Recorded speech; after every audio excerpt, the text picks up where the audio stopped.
था। उस समय मगध की राजधानी राजगीर थी। यहाँ के राजा जरासंध महाराज थे। राजा जरासंध के ऊपर में किसी तरह का संकट आता था तो वो इस स्थान पर बैठकर माँ मनसा देवी अर्थात इच्छाधारी नाग का पूजा करते थे। इच्छाधारी नाग प्रसन्न होकर सारे नगर निवासी की सेफ्टी सुरक्षा किया करती थी। ये मोनुमेंट जंगल झाड़ी मिट्टी में दबा हुआ था। जब इसकी खुदाई 1861 ईस्वी में लॉर्ड कनिंघम साहब ने करवाए थे तो 18 फीट खुदाई करने के बाद इसके अंदर से मां मनसा देवी की प्रतिमा मिली है, जो कि आज भी नालंदा म्यूजियम में है। क्योंकि पुरानी प्रतिमा एक फॉरेस्ट एरिया होने की वजह से चोरी होने का भय था। इसके ऊपर में गुंबद, इसके चारों साइड में शिव परिवार की प्रतिमा थी। जब 12वीं शताब्दी में मुस्लिम शासक बख्तियार खिलजी का समय आया तो उन्होंने सभी को खंडित किए। अंदर का जो दरवाजा छोटा देख रहे हैं, इसके बारे में ऐसा बताया जाता है कि पहले भी कुछ लोग नास्तिक होते थे जो कि मंदिर में जाते समय सर झुका कर नहीं जाते थे। इसीलिए राजा लोग दरवाजा छोटा बनाते थे कि ताकि सर ऑटोमेटिक झुक जाए। इसी स्थान पे राजा जरासंध के पिता वीरध्वज जब साधना कर रहे थे, उनकी साधना से प्रसन्न होकर मां मनसा देवी ने ये काम का फल दिए थे और बताए थे कि आपकी फल अपनी रानी को खिला देंगे, आपको मनवांचित फल मिलेगा। उन्होंने क्या किया, उस आम के फल को 2 टुकड़ा कर उनकी 2 रानियां थी, दोनों को खिला दिए थे। इससे राजा जरासंध महाराज 2 माओं से हाफ इन हाफ जन्म लिए थे। उन्हें मृत समझकर आगे स्मशान घाट के पास में पहले गोदावरी नदी हुआ करता था, उस नदी में परवा कर दिए थे।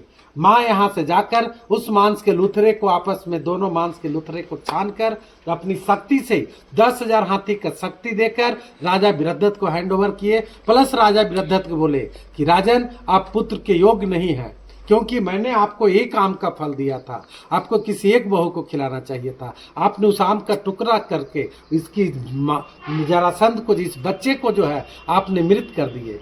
फिर भी मुझे आप पर दया आया, क्योंकि इस नगर के राजा आप हैं, इसका युवराज नहीं था। मैंने दोबारा इस बच्चे को जीवित करके इसके अंदर में 10,000 हाथी का शक्ति दे चुका हूँ, क्योंकि ये चक्रवर्ती सम्राट होगा। वो राजा को दिए। तब जाके राजा वीरध्वज इस स्थान पे मां मनसा देवी का मंदिर निर्माण कर दरवाजा छोटा किए कि ताकि कोई नास्तिक भी मां के चौखट पे अगर जो बिना सर झुकाए चल जाएगा तो भी उसका मन्नत पूरा होगा, क्योंकि दरवाजा छोटा रहने से सर ऑटोमेटिक। अब यहाँ पे जो भी लोग आते हैं माथा पे थोड़ा कपड़ा रख लेंगे। यहाँ पे माँ से जो भी सच्चे दिल सच्चे मन से मन्नत करते हैं, माँ उन सबों की मन्नतें पूरी करती है। कोई चीज नहीं है, बस यहीं से ध्यान करना है।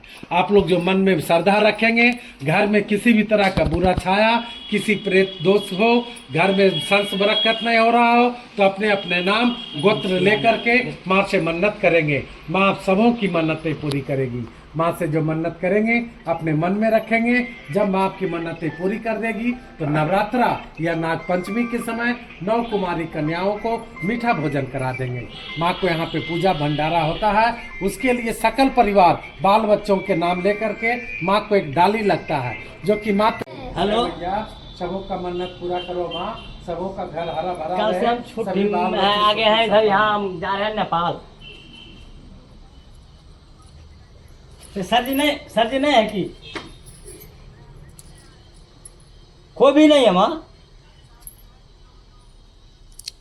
कॉल आ रहा है। जी तिवारी सर आएंगे, राजेश सर आएंगे, हो जाएगा बोल।